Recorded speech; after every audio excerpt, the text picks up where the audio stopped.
Ariana, welcome to Overheard Online. Thank you for having me. Happy to be here. Thank you for coming. Seriously, thank you for coming. And thank you for coming now. So hopefully I don't have a massive delay again with the next episode. I finally got Sarah's episode out and I got a bunch of messages from people being like, are you still doing the podcast? Oh, I saw the one with Sarah. I loved it. You saw it? Yeah. Yeah. So when we were deciding what to do today, it is again a Thursday, which is a really fun night in Toronto. I would say better than weekends usually. I would agree. Yeah. So when I had said to you, do you want to drink? You saw Sarah's episode, so you knew the chaos that the drinking version would potentially become. Yeah, that's okay. Okay, great. I feel a little chaotic. Amazing. Okay, good. I'm glad. Because that was definitely more chaotic than usual. You could definitely tell as the shots became stronger, as we became drunker, where that axis is of us repeating ourselves and being drunk on camera. Okay, so introduce yourself. How do we know each other? Actually, you do something really incredible. You're starting something incredible that you could tell people about. I am. Okay, I'll start off with who I am and how we met. I'm Ariana. I'm a jewelry designer, but I'll get into that in a second. We met at volleyball in the summer. Mm-hmm. Yeah, Leo introduced us. One of our friends, Leo, came up to me and he said, oh, I have my friend Erin here. You're going to really love her. You're going to be obsessed. And I was like, okay, yeah. I was obviously excited to meet you, but I didn't really understand that I would get along with you so well. But it was one of those moments where I just clicked with you and we talked all night. I had actually came from recording an episode with Karen. I had dropped everything off. We had drinking during the episode, so I was tipsy. And I get a phone call from Leo being like, we're at volleyball. We're going out. We're hanging out. I think you should come. There are a bunch of people here I'd love you to meet. Leo's a good friend. And I get there and he's like, there's this girl here, Ariana, and you guys are going to be instant best friends. Trust me. And he was right. He was right. Yeah. He was right. He was like, I told you so. And I'm like, yeah, you did tell us so. Yeah.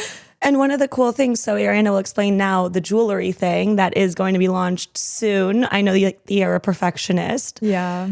Which I totally understand. That's why these episodes are spaced out, because I don't know how to let things go. But I'm so excited. You did get your shipment in of the first group of samples, right? I did. So I'm trained as a silversmith. I went to OCAD, so I have a bachelor in design. I'm trained as a jeweler. And so I initially did a first batch of prototypes and designs myself all by hand. And then I flew to Vietnam earlier this year and then I met with a manufacturer there. It took me about 2 years to find a manufacturer that really worked and was ethical and sustainable and everything that they promised that they are. So I went in person, checked all out. It was all good. Signed a contract with them. And now I got production going and I'm currently doing an incubator for entrepreneurs. So I'm just working on my business plan. And as soon as that's done, it's 14 weeks and everything will be launched soon. I'm going to do a little bit of a soft launch and then do a harder launch earlier next year. So I'm really excited. I saw some photos uploaded from somebody of you modeling. Is that you modeling some of the jewelry or was that a separate thing? I did model some of the jewelry. I know. And I'm so proud of you for it. I'm so proud of you for it. Honestly, I know that you are hesitant. I don't do really well on camera. I'm a little shy and awkward. I know some people are very natural and it just isn't my thing. I wasn't originally supposed to do it. I was looking to hire out a model, but it was a long weekend, beginning of September, and their agent was just away. And I guess I kind of left it to the last minute and really didn't consider the long weekend. So then I had to model and then a couple of my friends did as well. But you know what? It worked out. It was definitely out of my comfort zone, but I think that I need to do more things outside of my comfort zone. I think being in front of the camera is something I've always really struggled with. I'm definitely a behind the scenes person. I know. Wow, big moves. So we're jumping right into it. I know, we're really diving into it.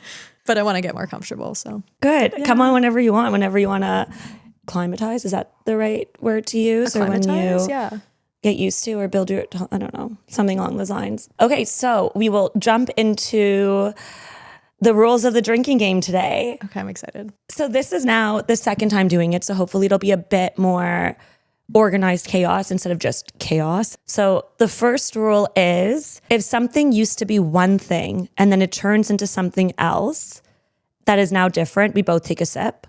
So think if something's replaced or something looks different than what you remember. So in the last episode, the closet became a bathroom or the bathroom became a closet. They knew it was one thing and then it became something else. Our second rule will be an object appearing or returning. So a lost item that returns itself to you. So think, I don't know if I've ever told you the story about my grandmother's E that I'm wearing right now, how I thought about it years after losing it, and I found it randomly the week that I thought about it. That would be an example of something lost returning. Okay. The third rule is a duplicate or double item. So that means two things existing simultaneously that you shouldn't have two of. So in Sarah's episode, that would be like the boating license that I had, or Sarah's duplicated bra. There's no reason for you to have two of the same item. You never had to, and all of a sudden there's a duplicate. Yeah. A Christmas miracle, we take a sip. So that's like a glitch that actually feels like it's a bit of a miracle. I've had those. I've been there. So then you're going to have to tell us them as we go. Okay, cool. I'll do it. If there's a witness to the glitch, we take a mini shot. And if a person vanishes, we finish our drink. Oh. Okay? Okay. Those are the rules. Hopefully there's not too many vanishing people. I don't even know because, to be totally frank, I probably edited like 50 stories, some of them mini, some of them not. We're going to jump around a bit, but I don't know which ones I'm going to pull right now. We're going to just kind of wing it. So there might be lots of vanishing people. I don't know. I'm excited. We'll get started now. Are you ready? I'm ready. I'm ready.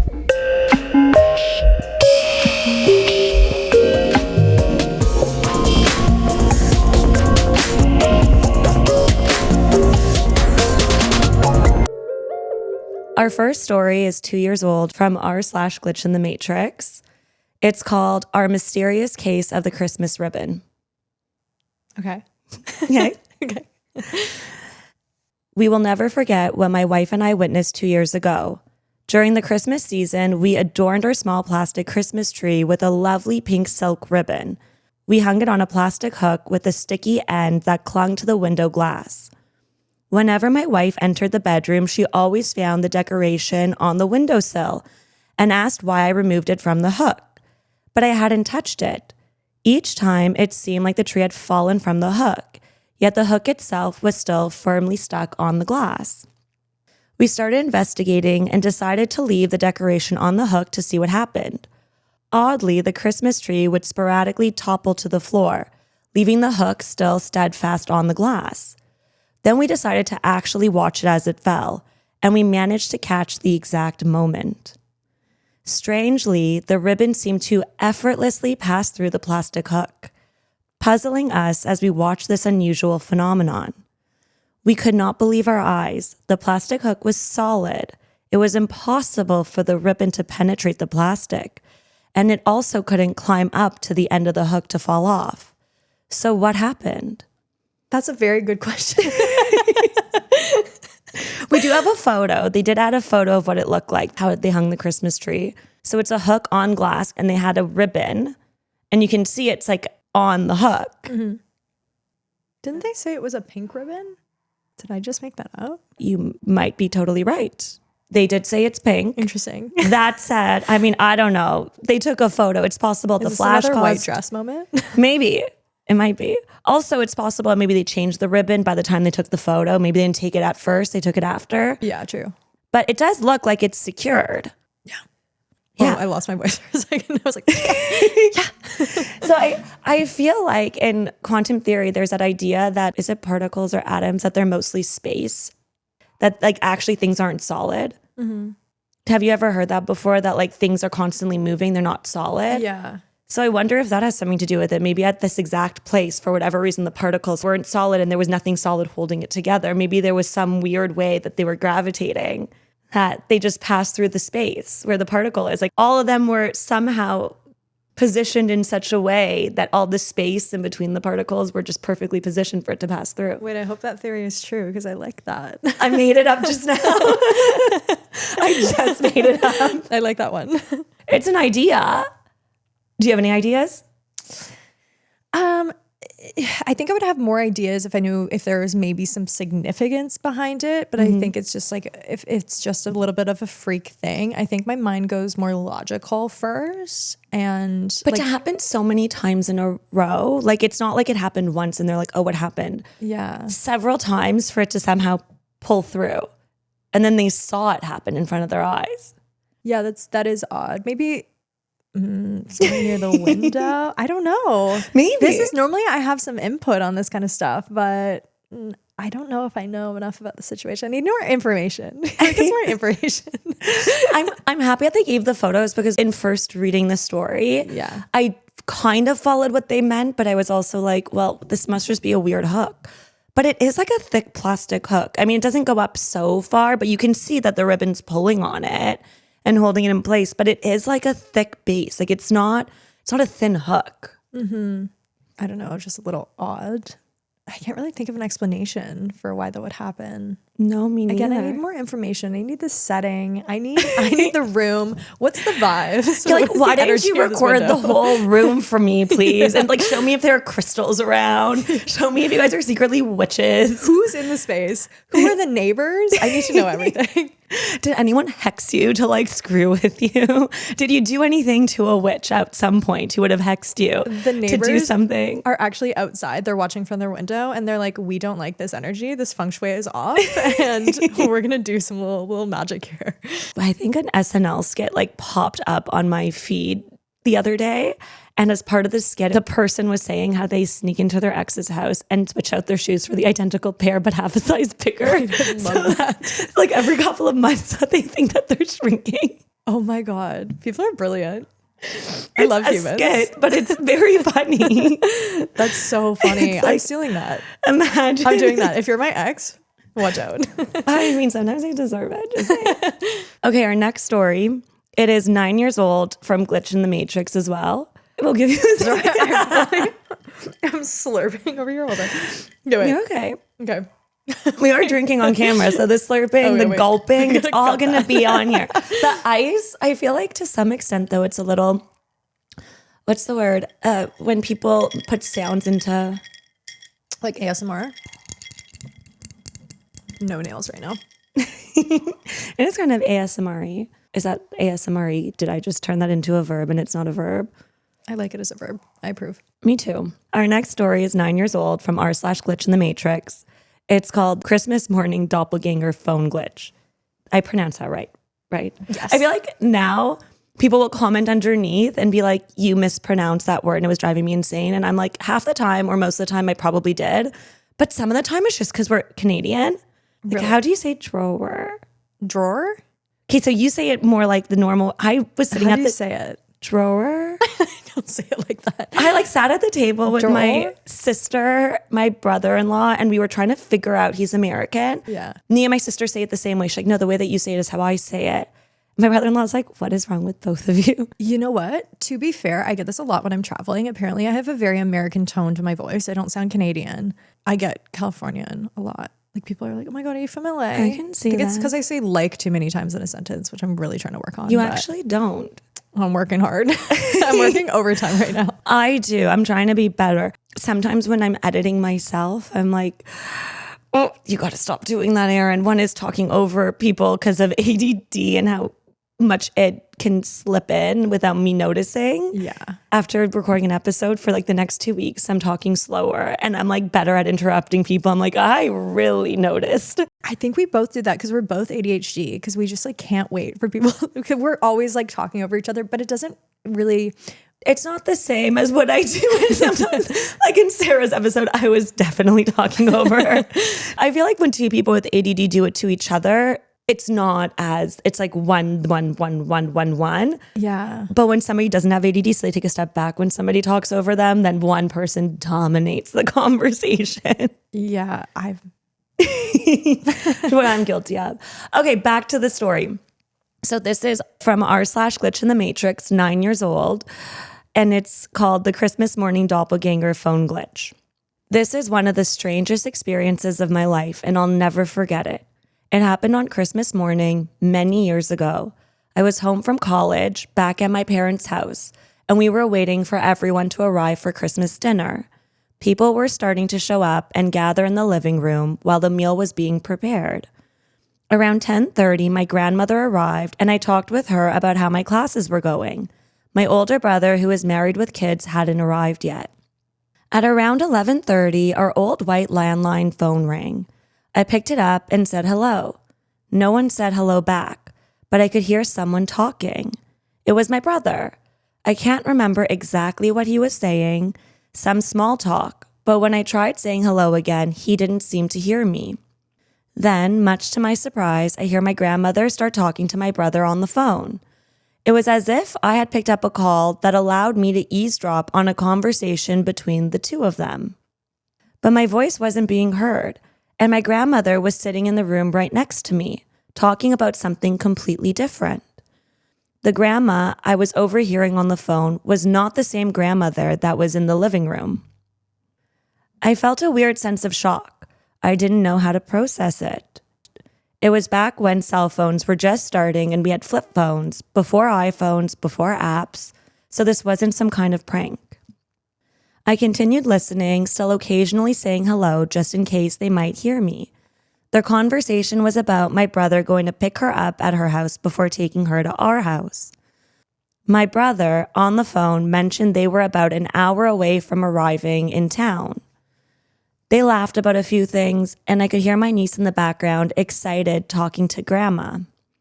Eventually, their conversation came to a natural end, and they agreed he would pick her up in about an hour. Then I heard a tiny burst of static and a click. After that, no sound, the phone just went dead. I tried saying hello again, pressing random buttons, but nothing changed. And finally, I hung up.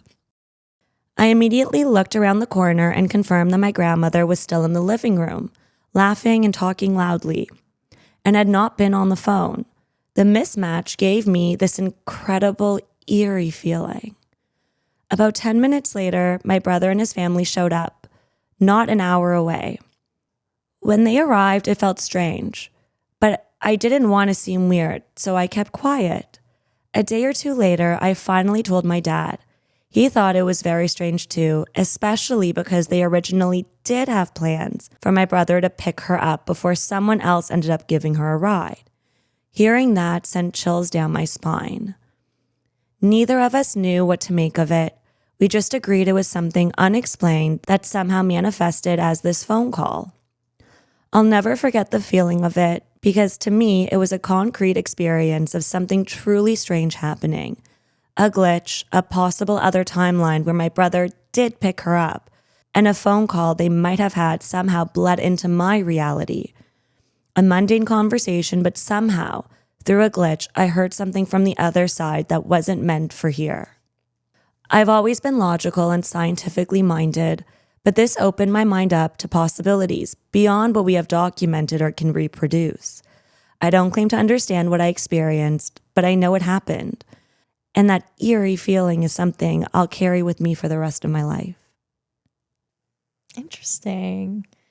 I think that as humans, and I say this to a lot of people in a lot of different settings, but it's human nature to want to be able to explain something and have to have some logical reasoning or explanation behind something happening. So when your brain, you have a sensory experience of some sort and your brain can't really process exactly what it is, you immediately are like, I need somebody to explain this to me. I need an explanation. I want somebody to lay out why this happened and for what reason.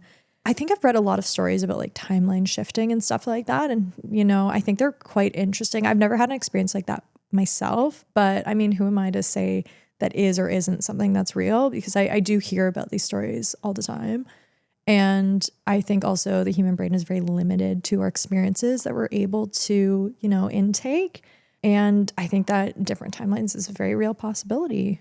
How could it not be? I mean, our brains can only compute so much with what we have right now, but I don't know, what's your take on timeline shifting and things like that? So I feel like telephone calls and phones in general are a weird thing because of how, okay, this is me thinking off the cuff, everyone, so don't judge me if this doesn't make sense. This is an ADD trip through Erin's brain and how things connect. So phones are a weird thing because information travels through waves, from my understanding, right?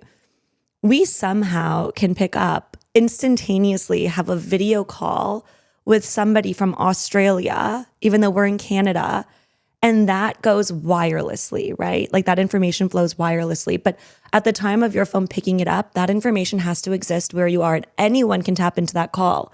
So that information kind of can be tapped into by anyone at any point in the world, right? Anyone who calls in can also have that information downloaded to them. So I almost feel like it wouldn't be surprising if sometimes there's like a cup that keeps you in your reality. And sometimes there's a little bit of an overflow if like two, like let's say that he's calling the same location twice, or the brother's making 2 phone calls from 2 different timelines. Sometimes maybe when the information is traveling, it penetrates and it goes to a different dimension. But I almost feel like because those calls can be accessed anywhere from the world, is it so crazy that it could penetrate the veil in between worlds? I mean, I don't think so, but Neither do I. I feel like if there's an infinite amount of versions of yourself, then there's a non-zero chance that 2 of you in 2 different timelines are making the same call. And sometimes maybe that call intercepts and like it crosses over because the information's traveling and it just pierces the veil by accident and it gets confused. And sometimes you pick up on it. Yeah. I mean, also, you know, just in relation to just humans in general, or like the timeline of just human existence, like phones are a very new thing. And I think we've started to play around with this technology very recently. And I think especially when it first started coming out, and even now and probably in the future, I think that there's a lot that we're learning about, you know, making sure the frequencies are aligned with our fields. I'm not sure. I don't know, like how, I don't know enough to like technical information about really how it works, but the curious part of me definitely could see that as a possibility. How often does it happen where you think about somebody and then all of a sudden there's like a call or a text from that person within like a 20-minute time frame? Oh my gosh, all the time. Yeah, same, all the fucking time. I'm definitely a big energy person. So I don't know if you like have this with you, but like I pick up on like other people thinking about me. Oh my God, yeah. All the time. It's so funny. My mom laughed at me because I wear sunglasses to concerts and my mom's like, is it because you're doing drugs? And I'm like, no, Mom, it's because this is an even weirder explanation. It's because then I can tap out when I feel somebody's energy. I don't like stare at them and like weirdly catch them. It's like, you know, when you can sense somebody's like looking at you or talking to you. Yeah. If I don't wear my sunglasses and there's so many people around, then I look over and then I make eye contact and then it becomes weird. And so if I have sunglasses on, I can kind of just like glance over and be like, oh yeah, they are, or they're not. And like, I'm like hiding. Okay, noted. Next time we go out, you're wearing sunglasses. It's actually at concerts usually, because I couldn't do that at a bar without people being like, that fucking weirdo. Yeah, she's on something. I actually love wearing sunglasses when I go out because it helps me, because I am so sensitive to other people's energy. I can get really thrown off by it. And it helps me if I'm in a setting that I can't necessarily control, or you know, somebody's making me feel anxious, or just the energy of a room is making me feel anxious. Putting my sunglasses on and off helps me self-regulate and change like my visual stimulant and really take me out of a bad situation that I might not necessarily physically be able to move out of physically. I don't know if that makes sense. It does. And it reminds me of something that my mom used to say that I think is so true. Do you wear contacts or glasses? I should wear glasses, but I'm really bad with wearing them. I'm kind of blind. I mean, I'm like really blind. I'm like a negative 5.25. Like I'm like blind. My mom's even more blind than me. And she used to have this thing where we used to laugh because when she used to answer the phone at night, lights are off, like it's pitch black. Sometimes we'd call her at like, let's say midnight and she'd be sleeping. And she'd pick up the phone. She'd be like, hold on guys, let me get my glasses. I can't hear you. But it's a pitch black room. It's the middle of the night, but she can't hear if she can't see. But also she can't even see, like the room's black, like it's the middle of the night. And so it's funny because it's almost like with the glasses, it's what you just described in terms of like when you have on a sunglasses, you're able to almost intentionally go 10% of what she experiences when she doesn't wear glasses. Yeah. And so I feel like it's kind of that working in reverse, if that makes sense. Yeah. Hey, should we do a shot? Yeah, we should do a shot. We should do a shot. What do you think of this tequila, PS? Ooh, it's good. Isn't it? I like it. Love the agave. I was saying earlier that I once saw a TikTok and I basically now have decided that it's true because it was on TikTok. This is not a mini shot, I'm sorry. Okay. I don't need a mini shot. I need a real shot. So I saw on TikTok somewhere somebody explaining like different levels of tequila and different types of tequila. And what they were saying is that if it doesn't say, so you see underneath the alcohol content how it says 100% agave. Yeah. If it doesn't, that means it's like, I mean, tequila is always distilled in some sugar cane, but it would be like way more sugar and way less agave. And tequila is supposed to have a certain percentage to be like real tequila. And so most of them don't say 100% agave. I'm honestly going to take a look for it now. I can't say that It wasn't expensive. It was like $38. I feel like every time I have tequila, it's kind of like being feral on a night out. So. $38 Canadian, guys. So what's that, like $25 US? Cheers. Cheers. That one tasted different than the first one. Hold on, wait. Oh, I'm stressed now. Hold on. Your face is saying horrible things about the shot. Because why do I swallow it like that? I hold it in my mouth for a second. Absolutely diabolical when taking a shot. I was going to ask you something really inappropriate. I'm not going to ask you. No, ask me. I love an inappropriate question. Does that mean you keep everything in your mouth before swallowing it? I'm so sorry, guys. I couldn't help myself. Sorry, Mom. You don't have to answer it. Okay, we're going to jump. Next story. Next question. Okay, you ready for the next story? I'm ready. Okay, so the next story is 4 years old. It's from r/glitch in the Matrix. It's called I May Have Glitched into a Secret Dimension. Oh, tell me more. I will. OP writes, I was not high when these events happened. I was in a car with a few of my friends driving around to find a spot to park and to smoke. This took place a couple of months ago. I'm a college student in a very small North Carolina town, population of about 3,000, less than 3 square miles. Most of the town is one long road connecting to the bigger cities. The demographic is almost entirely older people. The number of funeral homes and hearses on every corner kind of reinforces that. My friends and I have always talked about how creepy it is. There were 5 of us in the car. We were driving around looking for somewhere discreet since it was still daylight. We pulled into a neighborhood that looked pretty typical. Simple, single-story houses that all looked the same. Until they didn't. We turned onto the road that split into a cul-de-sac. The moment the car turned, I got a sinking feeling in my stomach. It felt like we were somewhere that we weren't supposed to be. Like we had broken something in the universe or accidentally shifted dimensions. I looked at my roommate in the back seat and said instinctively, we shouldn't be here. Every house in the cul-de-sac was extremely different. One was a sunshine yellow 2-story house. One was a wide blue and purple house. One looked like a normal 1-story suburban beige house, except it was deep maroon. The last one on the right was dark gray with black trim. All of them were close together, clustered almost unnaturally. The decorations were even stranger. Big Easter bunnies, Easter eggs, random gnomes, Christmas trees, wagons scattered around the yards like landmines. The dark house had shovels scattered about, but no holes in the ground. In the middle of the cul-de-sac was a long, narrow, grassy island. All of us felt an overwhelming urge to leave. As the car looped around the island, we looked back at the dark house. A man stood at the side of the house, facing us, completely still. He was a black man wearing yellow with blue overalls, with a dark shadow over his face. I couldn't see any features. We sped out of the neighborhood. The rational fear was that he might think we were trespassing and shoot us, something you always have to consider in rural North Carolina. But the feeling was something else entirely. It felt like the air itself was watching us, heavy, all-knowing, maybe even malicious. Later, when we talked about what we saw, every detail lined up, except the person. We all saw someone in the exact same spot, but every single one of us described a different person. Oh, I love that. One saw a little girl in a dress. One saw a woman in white. Someone else saw a man with a long beard and a gut in a dark suit. I saw the man in yellow and blue. The same location, the same posture, different identity. We all agreed to never go back. I need an update. That's kind of crazy.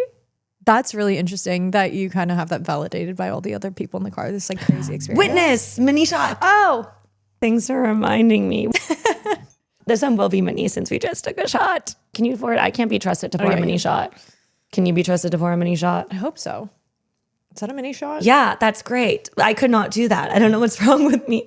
Oh, I should get like a topper to pour it out like they do like the stoppers for an ounce for the bar. I should get that for when I'm doing these. I don't know. I like the heavy shots.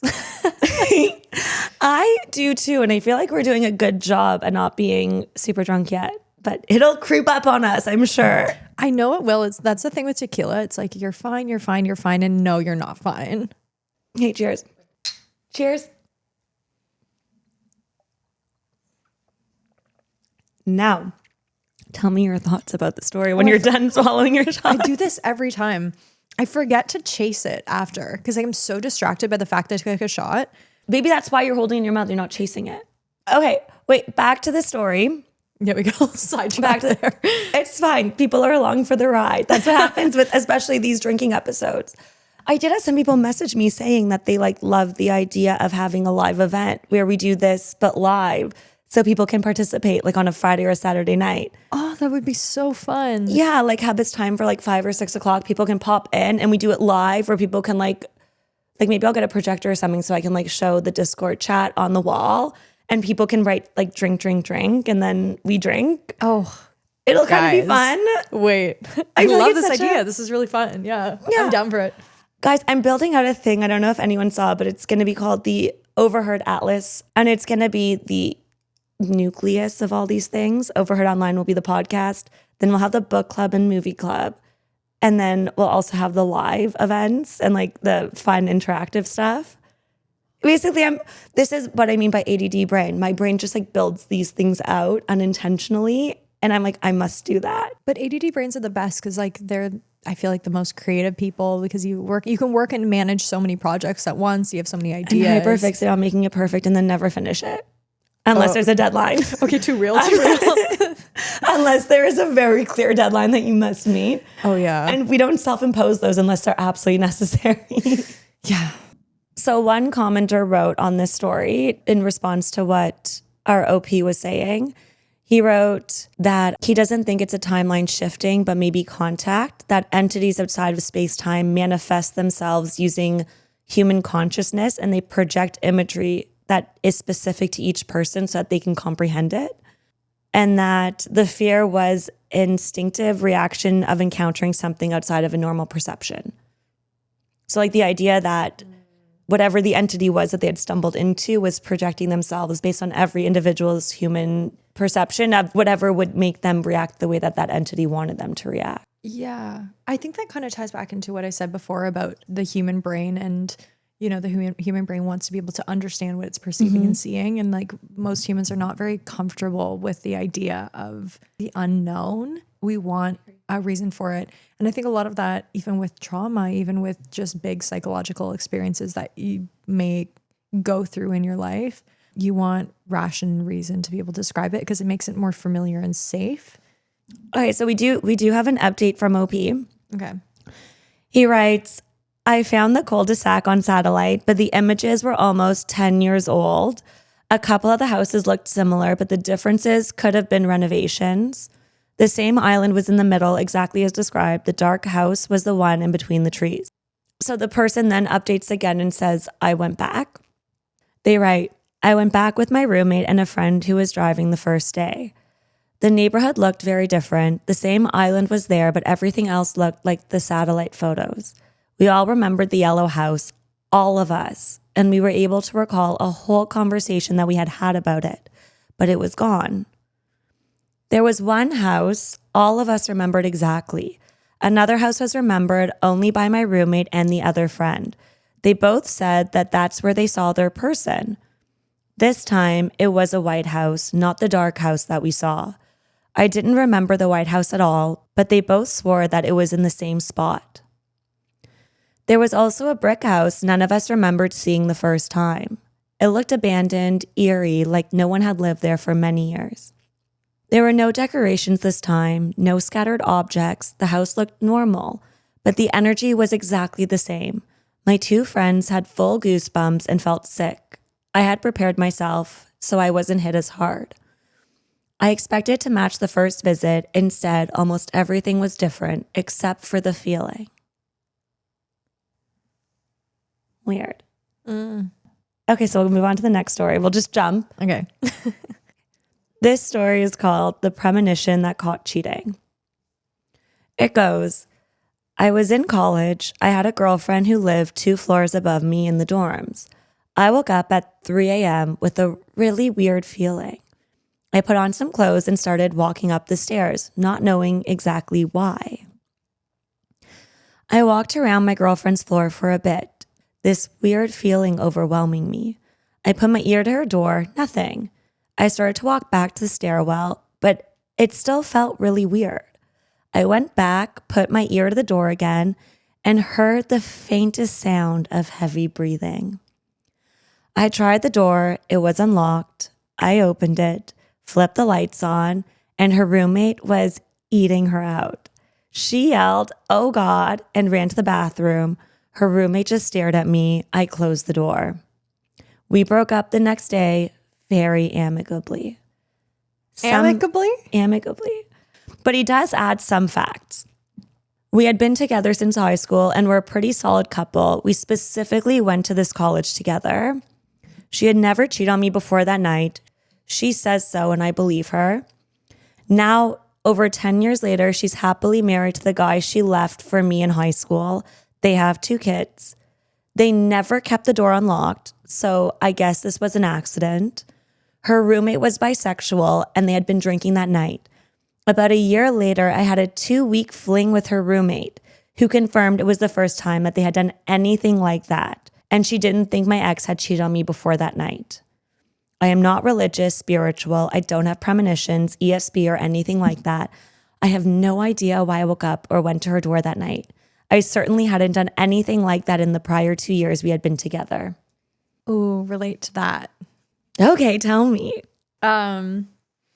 Guys, I've been cheated on. It sucked. Okay, so I feel like so many girls just even don't have it confirmed that they've been cheated on, but they fucking know. They're like, I was cheated on. I'm like 95% sure. They still deny it, but like. Well, that was actually my problem. Like while I was being cheated on, I'm like very intuitive. I have a very like high EQ, and I knew I was being cheated on.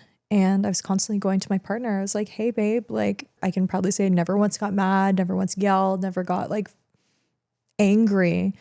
But I was like, hey, you know what? I'm having these feelings. These things are happening to me and I'm picking up on them. What do you mean by things are happening to you? Do you mind backtracking and telling us? So, because you're like, these things are happening to me. It's like, was your body reacting like you were having an allergic reaction, or like were other things happening? Well, my anxiety was very heightened, like to the point where I was in fight or flight constantly. I didn't know what was going on. And I was going to my mom and I was crying and I was like, I don't understand why this is happening to me. Something's wrong. Is this when your mom read the tarot cards? I love how your mom reads tarot cards. Yeah. That just clicked in my head. Yeah. Okay, continue. I love your mom already and I haven't met her, but I love that I just put 2 and 2 together. I was like desperate for information. I was just like, I don't know what's going on right now. And okay, so essentially what happened was at first it started off like, again, it started from the very beginning. And he was cheating on you the whole time. It was like he was sleeping with other people for... That's definitely cheating. I was having dreams and they just didn't stop and they ended up getting worse. So essentially what was going on was I am very, I don't know, some things happen to me with dreams and stuff like that. It's very strange and interesting where... What were the dreams like? I was just seeing him with like other women and and there's even certain times where like a name would come into my brain. And I would name? See, yeah. Did you later on confirm that it was the same name? Yeah. It was a different. Sorry, that was like a reaction. Like, did you hear me squeak a little bit when I was like, okay, so essentially what happened from the beginning was having, nightmares about him with like other women. And those were in different capacities. Like it was either him being like intimate, like sexually with another woman, or just like giving attention to another woman. But there was always different women and it was consistent where it was not just one, it was multiple. And it was awful. It was like I would go to bed every night for months and months and months. Like, and dreams feel real. Well, it was like, I'm not one to have nightmares. But it got so bad to the point where every night I would like out loud beg. I'm like, please, can I not have a nightmare about this? Because it was consuming me and I didn't understand why it was happening. I've had like very intuitive dreams in the past and they've been kind of spooky and strange. And I went to my partner and said, look, like I'm having these really vivid nightmares. They're not for no reason. I know that they are for a reason. I'm trying to figure out what that reason is. And, you know, if you're cheating on me, just tell me because I feel like I'm going crazy. And they were like, no, like I told you I'm committed to you. I would never do that to you. And I felt like I was going insane. But I remember one instance in the summer where I had a dream and it was the first time I heard a girl's name in the dream. So essentially what happened was I had this name come to me in the dream. I won't say what the name is. I'm going to say it was like Carol. So it was like Carol really loud in the dream. And I woke up and I was like, have you talked to a girl named Carol recently? And he was like, no, like I haven't. And then 6-7 months later at the end of our relationship, after I'd found out about cheating and stuff like that, which I found out everything to be true. But anyways, doesn't matter. Isn't it crazy how that happens? Yeah, it sucked. But anyways, we're up at his cottage and I go and look at his phone and who do I see is a bunch of text messages from a girl named Carol. And I confronted him and I said, you know, who's this? Because this wasn't the girl that I just found out you were cheating on me with. And he flipped on me. He got really angry and got really mad because it was the first time I genuinely caught him very blatantly in a lie. But yeah, no, I now realize that it was telling me a very specific person and thing. But okay, the real big thing that happened to me was I was on vacation with my family last fall. And I had this earth-shattering nightmare. And I saw my boyfriend at the time. He was in a car and he was with this girl with like black hair and I could see them together. I could see what she looked like. And I woke up in a panic and I called him. It was the middle of the night in Canada. I was abroad. And I said to him through tears, I'm hyperventilating. I'm like, babe, please tell me if you are cheating on me. Just let me know. I'm like, we'll walk through it. We'll talk about it. I'm not going to leave you. Like, please just tell me because I'm like, this was for a reason because this dream was so earth shattering and so dramatic that it's like reshaped everything that I've gone through recently. Like it completely changed my life, that dream where it was just so overpowering. And he was so mad at me. He was like, how dare you wake me up in the middle of the night? I was supposed to work tomorrow and now I'm going to be so tired. And he was like, I would never do that to you. And then I felt this immense guilt. I was like, oh, I must be going insane.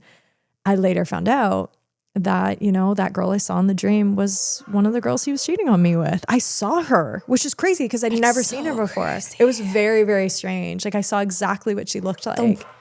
Ooh, that's so crazy.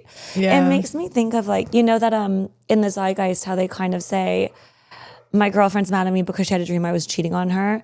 A part of me like now is like in my head being like, I mean, if you're consistently cheating on your girlfriend in her dreams that she's like getting upset about it, is that maybe her gut telling her something and like you're gaslighting her to the internet, making it seem like it's like less than it is when really they have a gut fucking feeling? You know what? Before I went through that situation, I would say that it depends on I just think in general, it depends on the person, depends on the situation, because if I hadn't been through my own experiences with that and my own like very heightened intuition, I would say that, you know, maybe there's some other information surrounding it that it's just a dream. But for me, it's never been just a dream. I was in a relationship for 5 years. I never had a nightmare like that, you know, never had a nightmare about that. Like anybody I've been seeing, I'm not that I've seen really anybody since, but you know, it's the only time it was so consistent too. Since then, do you find that now you're more trusting of your intuition when things come up in like romantic relationships or friendships? Do you find that it created more of a connection with you and maybe your higher self or your subconscious where now you just, if you get that feeling, you trust it more? Or do you still just think that you're fucking crazy when these things come up? No, I was being told that I was crazy and I was begging for some reassurance that like, hey, you know what? And even just now out of it, I'm like, oh my God, I was right about everything. My intuition was correct about everything. And that was really validating now where I'm like, I know that I wholeheartedly can trust my intuition because now I have the point proof evidence. But before I was constantly being gaslit and told that my intuition was incorrect and that I was going insane. And I genuinely felt that I was insane because why would somebody that apparently loved me lie to me like that? You know, it wasn't cheating. Like it wasn't just the cheating. It was just like the fact that I completely self-abandoned my intuition. And that was really the issue. And I think that's a lot of people's issues, is that like these things, you might not be able to explain them, but I don't know if it's divine or whatever, but intuition is so strong. This made me think of another story. We'll see if it's connected or not. Sure, let's get into it. Okay. This story it's in an Ask Reddit thread. So we'll go to the Ask Reddit thread and introduce it afterwards. I would call this story Shared Dreams About the Same Scene. Oh. Yeah, so maybe it kind of overlaps a bit, but the idea of dreams kind of being like a different dimension of knowledge or things. So the story or the comment under this thread goes, this is a long story, but I'll try to keep it short. I started dating this girl in college and I fell really hard for her. We'd been dating maybe a month with things going very well when I took her to a show on campus. As we took our seats, she said she had a dream about me from the night before. I had also had a dream about her, so I asked her to share what her dream was about. She dreamt about driving in her friend's car, trying to find my apartment. She was on the phone with me, and I was upset that she couldn't find me. I had dreamt about being on the phone while watching her out of my window, driving in a weird car around my apartment. At first, I didn't put it together, but she was staring at me like, what the fuck? Then I realized what had happened, and I was able to describe the car that she was in her dream. This happened a few more times in our relationship, and I have no idea why. It honestly fucked me up for a while. I've actually had shared dreams with people before. I've had dreams with people where I texted them the next day or they texted me. They were like, hey, I had this like really vivid dream about you last night. And then like, I was like, I had a vivid dream about you too. Okay. And then we walked through it, and they're not necessarily identical, but very similar dreams. Also, we're calling it in the present. So it could be that some facts are different, but like there's like a lot of overlap. The concept of the dream is the same. Like the energy of the dream is the same. What's the scariest version of that you've experienced?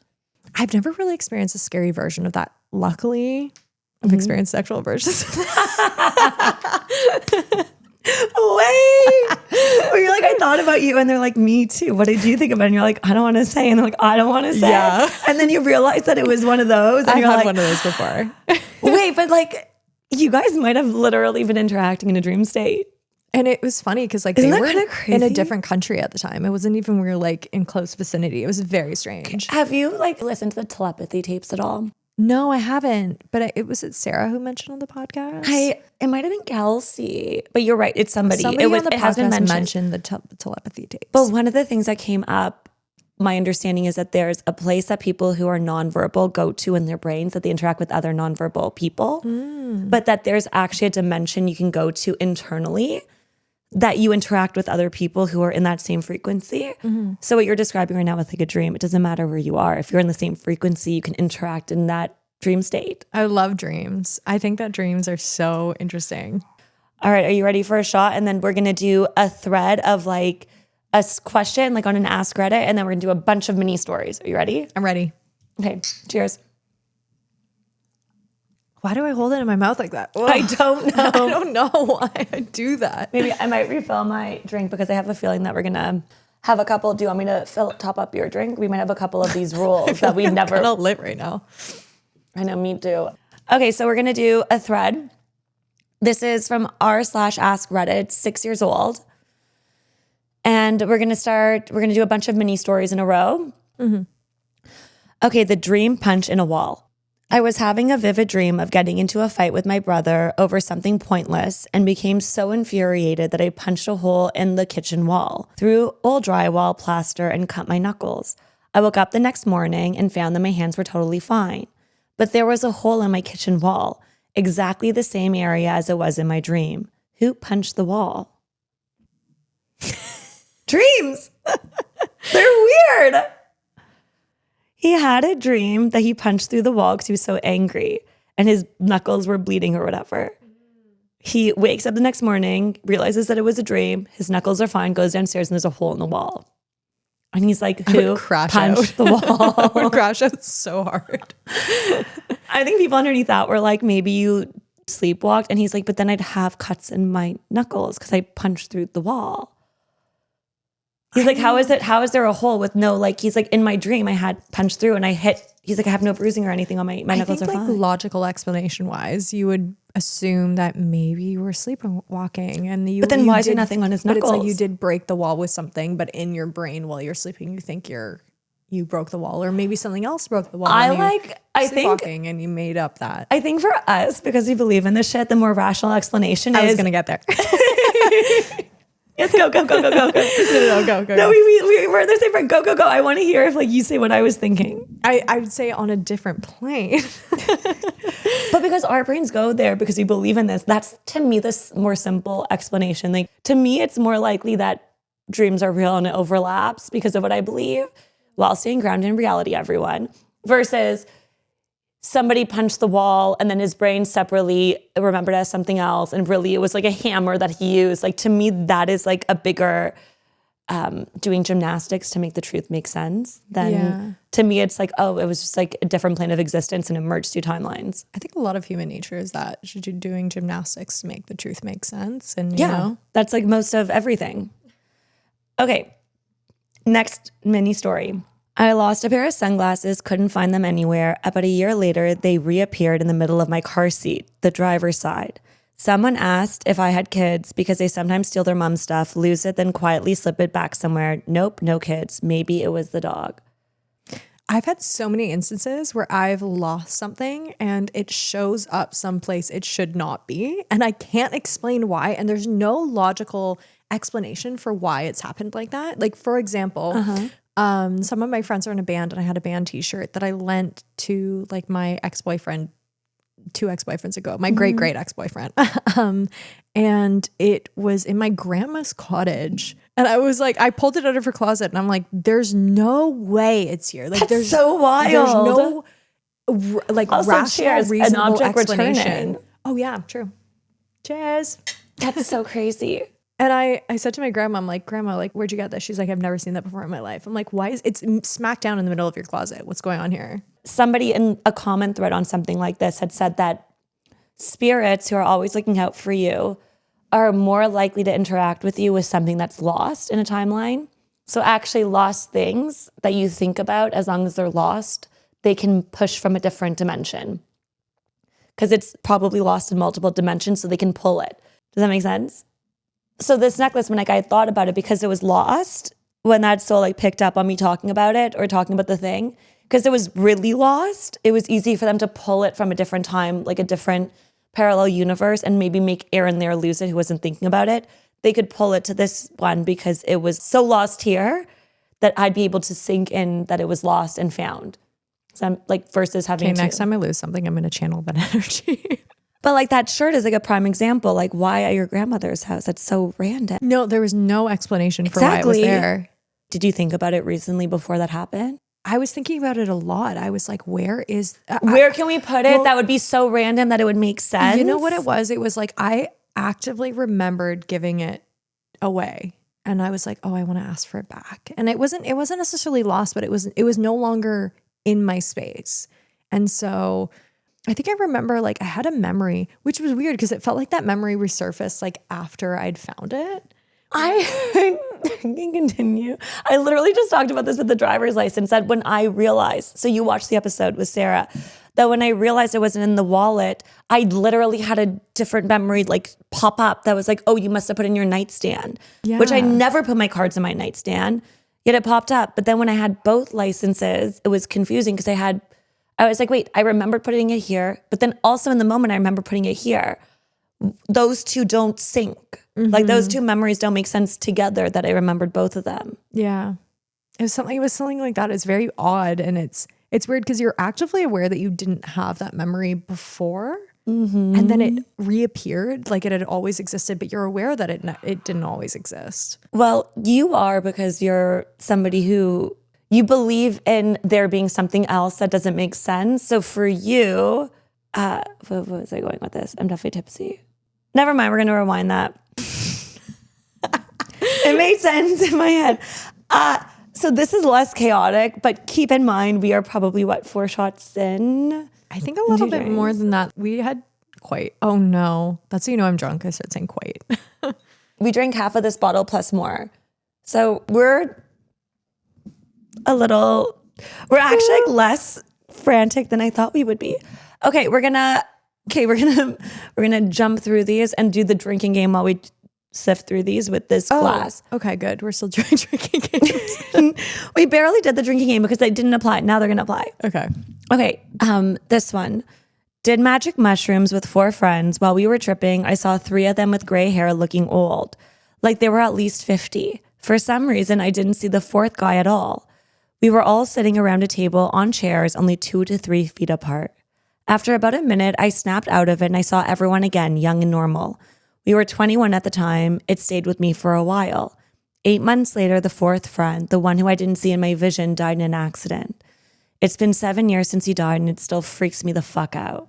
Honestly, the second that you said you didn't see the 4th friend, I'm like, oh, they're not going to make it. Like, but that's crazy. Like looking around the table, we could like almost age them all at the same table, but realize that one wasn't gonna. That's crazy. You know what? I was talking to a friend like fairly recently, and we were talking about, our life goals and just like the timeline for our success, essentially. And they were saying something like, you need to. I can't, and I'm not going to do it justice because they said it so like eloquently and they said it so well. But the way you need to think about success is that like the timeline that you're on right now, it's like you're already successful in the future. You've already made it. You've already gotten everything you've ever wanted. And so you just right now, you're just on an earlier frame of that timeline. And so, I think that like time maybe isn't as linear as we might believe or be told and taught. I bought a deck of Kabbalah tarot cards and I did a pull and it's for deep shadow work. So what it was saying is that as somebody so this podcast, for example, I realized it wasn't likely to make money for a bit. So I'd done a couple of other things to make money in advance. And what the cards basically said on a blind read was that I was shifting my timelines too often to different futures because I wasn't focusing on one. And I have to focus on, so this is where I was, yes, and see now it's hitting. I like that. That like when I was trying to figure out ways to like supplement this, I actually was not on the timeline that this was successful because I was introducing too many other like variables and like almost like jumping timeline. And then I have to focus on being on the timeline that this is successful if I want this to be a thing and stop trying to supplement it because it would have been successful earlier if I just focused on it instead of trying to do 50 different things to make money while I was doing this. And I was really just pushing myself to, oh, this would be successful. Oh, no, this would be. And I was jumping. I relate to that. Does that make sense? 100%. Yeah. It's like you're shifting too often. And then as a result, you don't feel like you can place yourself in any timeline. Yeah. And you're really just relate like, to that. Okay, so this story is, I was in the kitchen with a friend. I was reaching up to the highest shelf to get a serving tray down. As I tilted it towards myself to pull it down, a huge kitchen knife, the Halloween kind, came sliding off, point first towards me. This was in a place that I was renting. I have no clue who put the knife up there. Time seemed to slow down as I watched the knife fall towards my body. I heard it scrape against the tray as it slid off, and I watched the point aimed right for my solar plexus. I had time to think, oh shit, this is it. The knife is about to plunge hilt deep into my belly at a downwards angle and I'm about to die in a strangely calm, detached way. As the point of the knife touched my t-shirt, the whole knife just winked out of existence as if it had never existed. It was just there and then it was not there. I was ready to write the whole thing off as a weird hallucination or something and question my sanity when I looked over at my friend who was standing next to me. His eyes were huge, his jaw was open, and he said, "What the fuck just happened to that knife?" I started freaking out and shaking all over. Oh my God, you saw it too? He saw the exact same thing that I did. We looked everywhere for a knife like that in the kitchen and opened every drawer thinking maybe it fell somewhere and we somehow didn't see or hear it. No knife like that was anywhere in the house. This was in 2007, the week right after Thanksgiving that year. Craziest thing that has ever happened to me. I wonder about it all the time, and I wish I had an answer. If anyone else has experienced something or anything like this, I'd love to talk. Have you ever had a near-death experience before? Yeah, my fucking car accident, girl. When did you get into a car accident? Well, I didn't know that. I don't want to bother the audience with hearing the story for the 100th time. Oh, sorry. No, you're good. You're good. We're gonna. I can't believe. I feel like we've talked about it, but like also, I knew you were in a car accident, but I don't know the details of it. It was what started this whole thing. I remembered a different accent than the one that I woke up in, and I had no bruises. And it was like a very odd experience, and I had a gut feeling that something was about to happen. But yeah, I've had a near-death experience, and it was fucking wild. And that's what literally started this whole thing. And then I looked at my phone to try to figure out about the soul being separate from the body. And Journey of Souls was already downloaded on my phone. And I don't remember downloading it. And it was ready to be listened to. And that is what taught me about the soul being separate and interacting with other souls. And then that started this whole thing. Interesting. I couldn't find anyone talking about this kind of shit who was not either really into the woo-woo, and not to say that there's anything wrong with that, but like at the time I couldn't find anybody who was just talking about this, but also like trying to figure out the science behind it. Actually, you know what? I have to say that's a really big issue I have with this. It's that I feel like people, again, it goes back to human nature and wanting to have an explanation for things, that people are so adamant about being right. And I feel like I have the perspective, and I don't think this will ever change, but I don't know if I'm right. And I'm never fully certain about any, aside from my own intuition and my own experiences and like the point proof and evidence, like based off of that. When it comes to like very like spiritual or ethereal or holistic views or whatever it is, I think they're ever changing. And I think I'm open to those conversations and open to that different dialogue. And a lot of people who are into spiritual stuff and are into, you know, otherworldly conversations are very adamant about, they think a version of it. Well, it's like they think that they're outside of the box, but they're really just putting themselves in a different box. I agree with you 100%. I think it's very frustrating because they think they're so open, but really they're not, because they're not looking at it in this like very empathetic and just, I don't even know if that's the right word, but like, you know what I'm saying? It's like, something stuck with me back in the day, which is, I think it was like a Reddit thread that I had read once. And it's like, how do you know if somebody's really smart? It's if they are open to being wrong and figuring out why. That's like literally like the one sentence, and like about anything and everything. And that's why to some extent, like when people are like, you enunciated or pronounced something wrong, I'm like, oh, maybe, like probably. It can be so small as to that and so big as to like an idea that you've lived with, like, you know, maybe I am wrong about like this. I'm trying to think of something that won't ruffle a lot of feathers. Maybe I am wrong about how my religion sees a certain thing. I don't know. And it's an active thing because we tie our identities to little things. And so it's like it's the reflex of being like, oh my God, I'm reflexively digging my heels and I'm not going to do that. I'm going to be open to it. That's a sign of intelligence. You could be somebody with a lower IQ than most people, but somebody with a really high IQ who's digging their heels in is actually dumber than somebody who maybe has a lower IQ, but who is like so open and understanding and willing to hear everything and like adjust. That's actually a smarter person.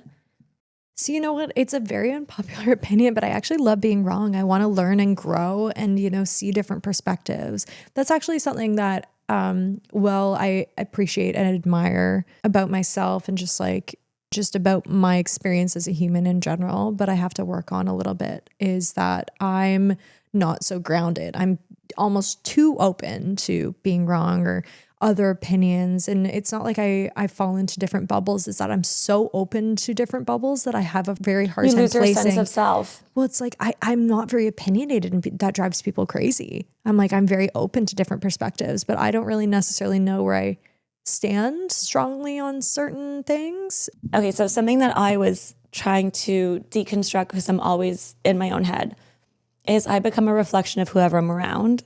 And it might not be an exact mirror, but like I become a reflection of who I think I should be in that situation. So when you say that like you're not sure exactly what your opinion is, do you feel like it's because, so to some extent I feel like there are a lot of things that when I'm alone, I don't care about.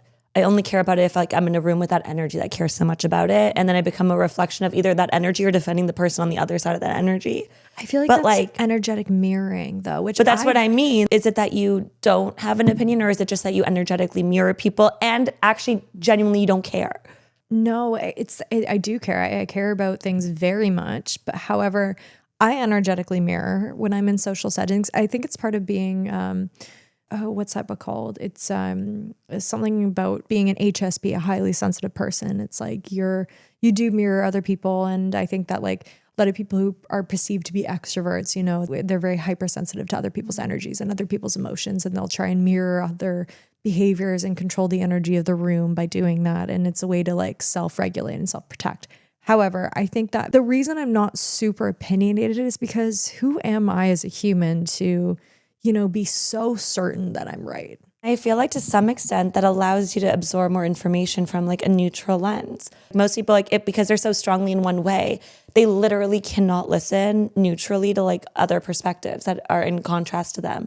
Whereas you're always able to do that. Yeah. And I feel like I'm definitely more opinionated than you are. I have to preface and I have to say, if there's somebody being actively harmed, that is no tolerance for that. Yeah, I agree with you. Human rights issues, bullying, just anything to do with if somebody is being harmed, especially in an unjust way, that I have a zero tolerance for that. I'm talking about like everything else, more like I know what's right and wrong, but when it comes to like these existential spiritual perspectives, like who am I to say what's right and wrong? Because I don't know, because I don't have to determine that. I mean, you know. Okay, so let's do another one. Let's do another mini.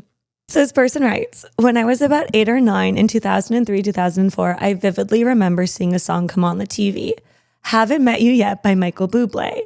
I remember the music video entirely and the melody and the lyrics stuck with me, but I could never find the song again and no one knew what I was talking about. I remember being in the living room in my old house when I saw it playing on our old TV.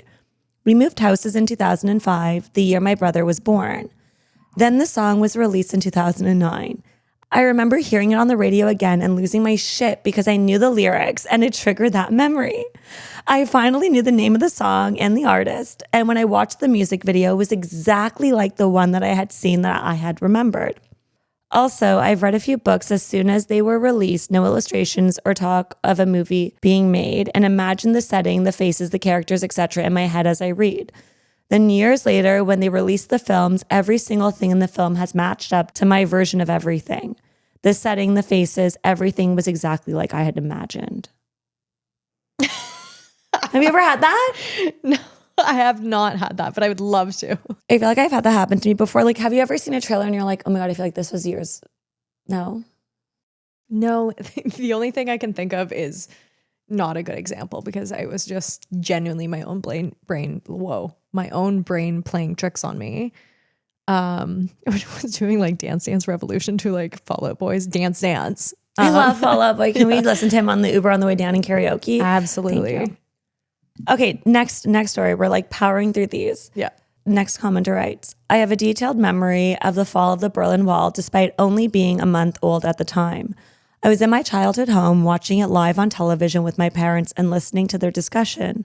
I remember my mother holding a baby, presumably me, the smell of dinner, and what they were wearing, everything. When I told my mother about it, she said, it was probably a broadcast years later and you thought it was live. I told her how they had talked about the Soviet-made kitchen utensils her grandmother had found at a flea market and how my mother used to bake with them as a kid. My mother looked like I had just told her her darkest secret, like she had killed a man. And then she said, I don't know how you could possibly remember all of that. Interesting. That reminds me of when I was very, very little and I was living in Greece I was with my mom and my dad, but I was very specifically on this instance with my mom. Cheers. So when 9/11 happened, I don't remember this at all, but my mom tells this story. We were living in Greece at the time, and obviously 9/11 was quite far away. And my brother and I, when we were very, very little, I guess, hold on, math, I must have been less than 3 years old. My brother, a year and a half. We ran into her room and we were like, mommy, like something's wrong. And we were in a panic. And it was like, while 9/11 was happening, we were freaking out. Mind you, we're in Europe. This is so far away. And I don't know if we felt the energy. I don't know if we knew something was up. But yeah, no, we completely freaked out. So I have a question for you in terms of how you see memories. I have two options for you and then a mix of the two, and you tell me which one it is. Okay. Do you see from first person? Do you see as you're like the narrator in the sky, like God watching it all happen, where you are a part of the scene? Think like a narrator in a book talking about what happened, where you see all the characters in the scene as level and like you're one of them, or a mix of the two? A mix of the two. But like sometimes, so the memory that you were just talking about, like the 9/11 one, do you see it from your perspective, or like you are in the sky watching it happen? So that one I don't remember. That was just my mom telling us stories of when that happened. But I have very, very early memories. Like I have a memory of me being in my crib and laying on my back. But do you see it from above? I see it in my perspective.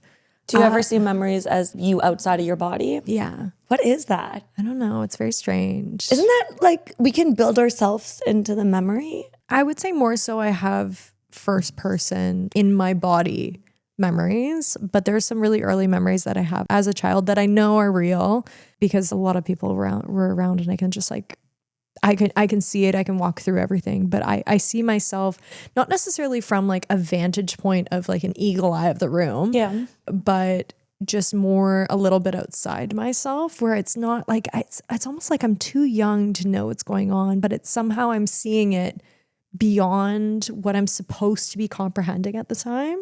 So let me put this into perspective, but also like I don't see in my brain. So keep that in mind. So it's not like I'm comparing a visual of one versus a visual of the other. It's just like how I narrate the situation more so. When we met at that volleyball thing, I don't see us as being different levels of the same thing.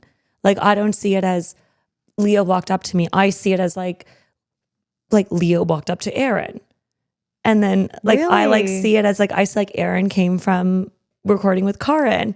Erin was talking to Leo. Like there is like a little bit of a level of it being me, but it's not like, oh my God. And then Ariana came up to me. It's like, oh, then Erin, like there's like a level of detachment from my memories. But keep in mind that I don't see anything visually. So it's not like I'm comparing it to seeing it visually and then seeing it visually also. What do you mean you don't see anything I have visually? aphantasia. I don't see in my brain. So I see the back of my eyelids. We've talked about this before. It's why I know my meditation is real. It's a whole thing. It's also why I probably am really bad at spelling and certain other things because I don't see in my brain. Oh, that's really interesting. Like when people used to say count sheep before bed, my inner monologue used to say 1 sheep, 2 sheep, 3 sheep, and I go up to like 400. I didn't realize that the point was to create an image in your head. I always wonder like if it started at some point and then I'm like, and it's not that I can never see in my brain. Like there are sometimes that I see like the lights turn into something, but I didn't realize that people like counting sheep was literally you would start a dream. Interesting. Because people who are visual, like when you see 1, 2 sheep, you're like drawing a storyboard, hoping that your brain goes into the storyboard in a sense. Does that make sense? When you count sheep? It's like I have a very like in-depth visual memory where some people, they don't dream in color. I think I heard that. Like Some people don't dream at all, really. I have like vivid dreams within 10 seconds. Oh yeah, I have very vivid dreams. I remember my dreams. And it's also like I have different like planes of dreams where there are dreams where I'm like, oh, this is real. I need to remember this. And dreams that are just, you know, chaos. But I dream very vividly in color. Let's do 2 more mini stories and then let's wrap up because we still are going out and it's already 11 o'clock and we're supposed to meet with friends and people out. Are we supposed to meet with friends? I have friends who are out, yeah. Well, we decided, I was like, we're meeting with people. Okay. I mean, if we want Where to. are we going? I'm not going Guys, to we're say on the going out. episode. We're going out to an undisclosed place in Toronto. I'm not going to say. I like always wonder if like I should say certain things, but I'm like, unless it's in the past and it's like, we'll talk afterwards about like certain things. It doesn't matter. Okay, so we're going to do 2 stories. This one has a comment and then another story. Then we'll wrap up. And it's been such a pleasure. You must come back. I would love to come back. You must come back. This is so, how easy is it to like chat with friends and do this? I have to say I was a little bit nervous at first because I was like, oh my gosh, I do not know what I'm going to say on here. And I was like so hyper aware of me talking. I think it's an ADD thing where you're just like, you're speaking and you're hyper aware of what you're saying as you're saying it. And then you'll become more comfortable in the future and it'll become easier. Okay, so next story, somebody writes, one time my mom and I were driving on a road near where we live that we used to go down every morning. We turned a corner as usual, and there was a person standing still, looking straight ahead next to us, who looked exactly like my mom. She even had a leather jacket that looked exactly like hers. The only difference was she looked a bit older. I thought I was seeing things, and I thought if I asked my mom if she had seen it, she'd say no, but I asked and she saw it too, and she was as confused as I was. Looking back, I wish we had stopped to talk to her. So another person comments under that saying, my husband and I once passed ourselves driving down a mountain road. He had a 20-year-old car with aftermarket spokes on the wheels, and one of the doors was a different color. It wasn't the kind of car you saw every day. There were 2 people in the car, but we couldn't see their faces clearly enough to see if it was us, but it was definitely the same car. We turned around as quickly as we could, which wasn't easy on that road, which was long and winding. Big rock wall on one side, where the road was cut into the mountains, steep drop on the other. We weren't able to catch up to the other car, but we're both still convinced it was us from an alternate reality or something. I've never had an experience like that. However, Seeing yourself? Or seeing somebody I know who is like past that, like that's what it reminds me of, is that my mom, I remember her telling me, I don't remember, I think must have been her or some family member, where like, so my grandfather, he passed when my mom was about 26. And shortly after he passed away, there was a man who walked up to their front porch and knocked on the door and said, hey, like you left your car lights on. And he looked exactly like my grandpa. Oh, wow. Yeah, that's what it reminds me of. That's like a crazy story though. Yeah. People have so many stories like this that they don't even realize are supernatural in a sense. This last story, this will be our last little mini story, and then we'll wrap up and then we'll head out. This last story is, I had a dream of me and my brothers as little kids playing in a playground of a themed hotel. The thing is, when I told my mom about it, she told me I shouldn't have been able to remember that hotel because I wasn't born yet. I saw a picture of that hotel a day later, and it was exactly like the one in my dreams. And this wasn't the first time I had dreamt about that hotel. I also remember dreaming of other places in there before, but I don't know if those actually exist since we don't have any pictures of those places. Okay. Maybe we'll do another story because that one didn't make as much. Okay, this one. This is actually the last story. I could not find my phone, like seriously. It was lost for a good 15 minutes. I checked myself multiple times. I didn't have it. I went into my room to look again, and it was in my hand the entire time. I had no idea what caused my brain to erase my phone from my hand, but it was really wild. ADHD. But also, like, they were looking at things. How did they not see the phone? Well, they were looking. I've been there. Me too. My brain erases things all the time. That's supernatural. I think that's just our brains. All right, Ariana, we have been recording for a hot second. We're at, I don't know how long this episode will end up being, but we've been recording for 2 hours and 40 minutes. Whoa. I know, which is why I'm like, okay, it's 11 o'clock. We better wrap up. Yeah. I've had so much fun recording with you. What do you think? How are you feeling? I know this was a new experience for you. Are you going to be down to come back? I would love to come back. I feel like we have so much more to chat about. So we could go for more hours. Truly. For sure. I like, now that I've been doing this a couple of times, I'm trying to be mindful of everyone's time because it's so easy to slip into being here for way longer. And then, to be honest, for a while, I was like, I'll just go for however long it takes. And then what I realized is I was just editing for an extra 4 hours for like maybe another half hour of usable content. Boy, yeah. But this has been a fucking blast. Thank you for having me on. You're gonna be back so soon. So soon. And if you enjoyed the episode, please like, please follow, please share. You know, everything helps because I am currently taking a little bit of a plunge doing this random thing that has somewhat been working. And so your passions. Yeah, nothing is more attractive than somebody who's doing something that's like they actually enjoy doing. We're going to go and be wild out in Farrell and Toronto, but for the rest of you. Absolutely diabolical on a Thursday night, actually. We will see you here next time. And until then, bye. Like,